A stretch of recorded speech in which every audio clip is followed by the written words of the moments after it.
ओम शांति। आज दिनांक 22 जनवरी 2023। अव्यक्त बाप दादा ने 25 नवंबर 1993 को हम बच्चों को जो शिक्षाएं दी उनका मनन करेंगे। आज बाप दादा ने अटेंशन खिंचवाया, सहज सिद्धि प्राप्त करने के लिए ज्ञान स्वरूप प्रयोगी आत्मा बनो। सहज सिद्धि प्राप्त करने के लिए ज्ञान स्वरूप प्रयोगी आत्मा बनो। तो सहज सिद्धि प्राप्त करने का आधार बाबा बताते, ज्ञान का प्रयोग करो, योग का प्रयोग करो। ज्ञान रत्न जो हमें बाबा देते हैं, हर परिस्थिति में कैसी भी आत्मा के संबंध संपर्क में अपनी स्थिति को अचल अडोल रखने के लिए बाबा श्रीमत देते, ज्ञान रत्नों का प्रयोग स्वप्रति करो, योग का प्रयोग स्वप्रति करो। जो बच्चे स्वप्रति ज्ञान और योग का प्रयोग करते हैं वे दूसरों के प्रति भी स्वतः और सहज कर सकते हैं। तो जो ज्ञान स्वरूप और योग युक्त आत्माएं हैं वे आत्माएं सदा हर संकल्प, बोल और कर्म युक्ति युक्त करते हैं, व्यर्थ से मुक्त रहते हैं, सदा समर्थ करते हैं। तो जहां समर्थ हैं वहां व्यर्थ नहीं है। जिस प्रकार बाप दादा कहते, कोई प्रकाशवान कमरा है वहां अंधकार हो नहीं सकता, जहां अंधकार है वहां प्रकाश नहीं हो सकता। अंधकार वाले कमरे में जब हम लाइट का स्विच ऑन कर देते हैं तो वहां अंधकार होता नहीं है। तो प्रकाश है ज्ञान, अंधकार है व्यर्थ। तो बाबा ज्ञान सूर्य आकर हम बच्चों को सोजरे में ले जाते, अर्थात ज्ञान स्वरूप बनाते, व्यर्थ से मुक्त बनाते, अंधकार से मुक्त बनाते। तो बाबा कहते सदा अटेंशन रखो, जहां समर्थ है वहां व्यर्थ हो नहीं सकता। इसीलिए बाप दादा कहते सबसे मुख्य बात संकल्प रूपी बीज को समर्थ बनाना। अगर संकल्प रूपी बीज समर्थ है तो वाणी कर्म संबंध सहज ही समर्थ हो जाता है। तो ज्ञान स्वरूप अर्थात हर समय, हर संकल्प, हर सेकेंड समर्थ होगा। और योगी आत्मा के लिए बाप दादा कहते संकल्प स्वतः योग युक्त युक्ति युक्त हो।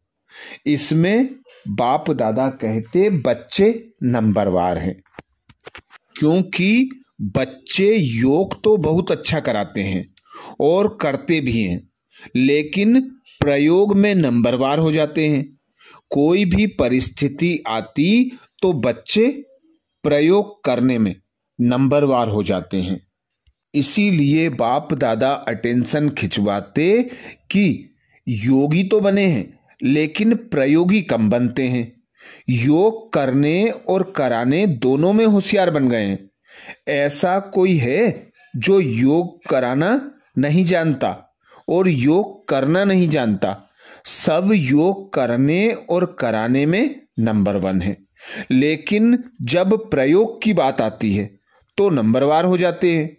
बाप दादा ने सभी बच्चों को सर्व खजाने समान दिए हैं, पर फिर भी परिस्थिति आने पर नंबरवार प्रयोगी बन जाते हैं।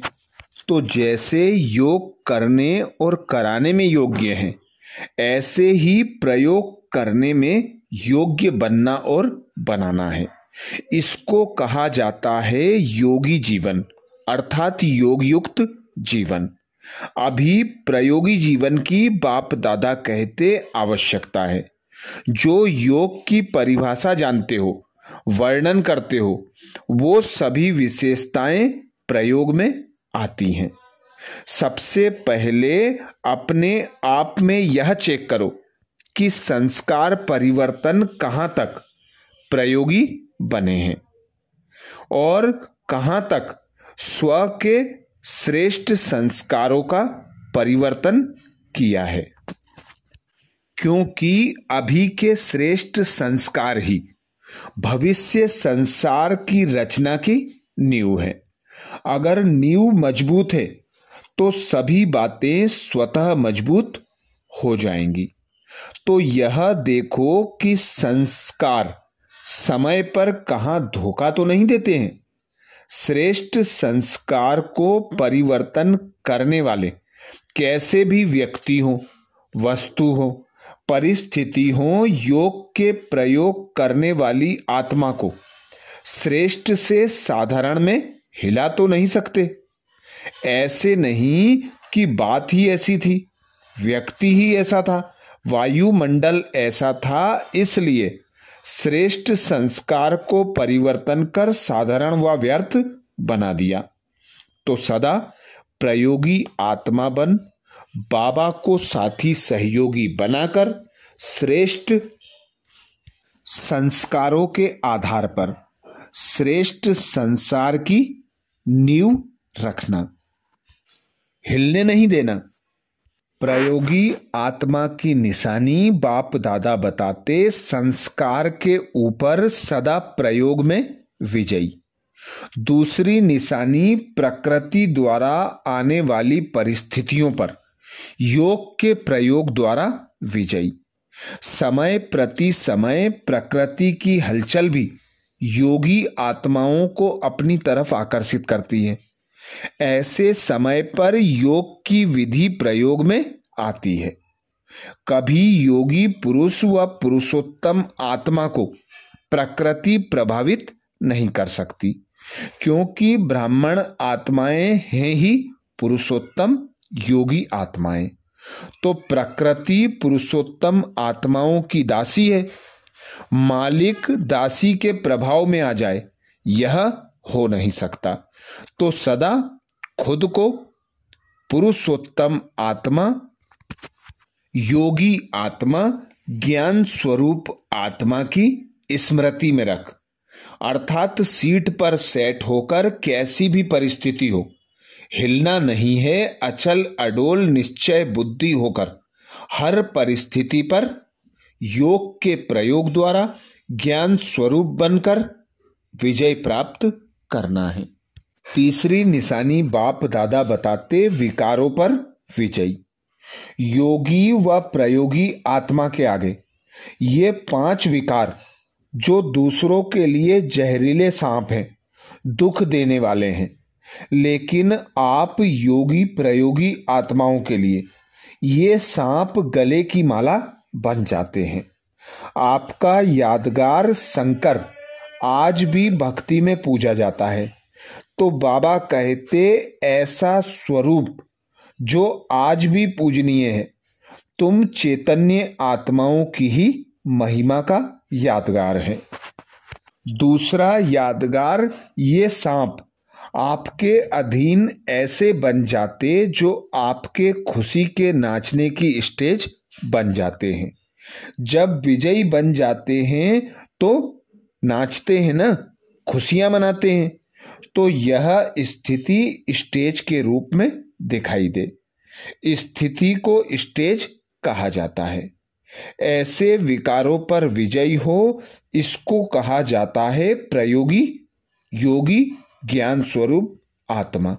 तो चेक करो कहां तक हम प्रयोगी आत्मा बने हैं। बाप दादा अटेंशन खिंचवाते देखो, समय अपनी तीव्र गति समय प्रति समय दिखा रहा है। अनेकता, अधर्म, तमो प्रधानता हर क्षेत्र में तीव्र गति से बढ़ता जा रहा है। ऐसे नंबर आगे बढ़ने का आधार है प्रयोगी बनने की सहज विधि।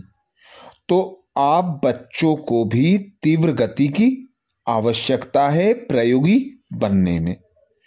तो बाप दादा ने क्या देखा? समय पर प्रयोग करने में तीव्र गति के बजाय साधारण गति है। तो अभी इस प्रयोग की गति को बढ़ाओ। तो क्या होगा? सिद्धि स्वरूप अनुभव करते जाएंगे। आपके जड़ चित्रों द्वारा सिद्धि प्राप्ति करने का अनुभव करते रहते हैं। चैतन्य में सिद्धि स्वरूप बने हो तो अब यादगार चला आ रहा है। रिद्धि सिद्धि वाले नहीं, विधि से सिद्धि वाले। तो समझा क्या करना है? हे सब कुछ समय पर प्रयोग करना है।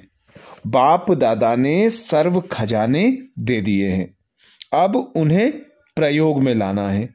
तो जो स्वप्रति प्रयोग में लाते वे सर्वप्रति भी स्वतः और सहज प्रयोग में लाते हैं। वरदान दिया बाप दादा ने। वरदान में बाप दादा कहते उड़ती कला द्वारा बाप समान ऑलराउंडर पार्ट बजाने वाले चक्रवर्ती भव। उड़ती कला द्वारा बाप समान ऑलराउंडर पार्ट बजाने वाले चक्रवर्ती भव, अर्थात बेहद का बाप हम बच्चों को बेहद की बादशाही देने आते।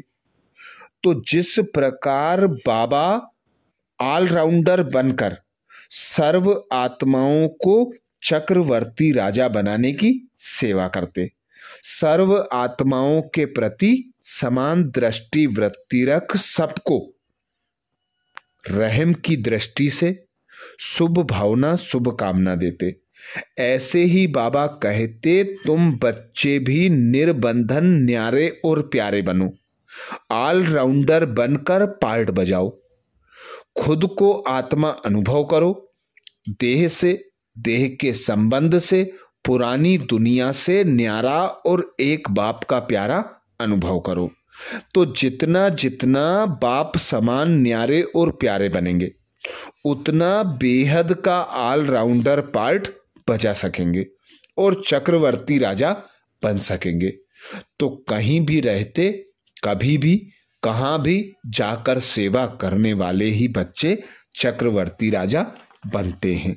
जैसे बाप ऑलराउंडर पार्टधारी है, सखा भी बन सकते तो बाप भी बन सकते।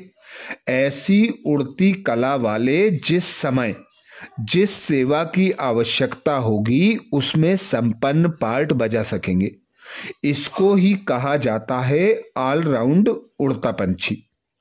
वे ऐसे निर्बंधन होंगे जो जहां भी सेवा होगी वहां पहुंच जाएंगे, हर प्रकार की सेवा में सफलता मूर्त बनेंगे। उन्हें ही कहा जाता है चक्रवर्ती ऑलराउंडर पार्टधारी। स्लोगन में बाप दादा कहते एक दो की विशेषताओं को स्मृति में रख फेथफुल बनो तो संगठन एकमत हो जाएगा। एक दो की विशेषताओं को स्मृति में रख फेथफुल बनो तो संगठन एकमत हो जाएगा। अर्थात एक दो की विशेषताओं को देखकर उन्हें समा लेना, उनका स्वरूप बनना, यही बाप दादा कहते एक मत होने का आधार है। क्योंकि सर्व आत्माओं को समान दृष्टि वृत्ति से देखना, सर्व की विशेषताओं को स्मृति में रख सर्व के प्रति सम्मान की दृष्टि रखना, समान दृष्टि वृत्ति रखना, यही एक मत होने का आधार है। अच्छा, ओम शांति।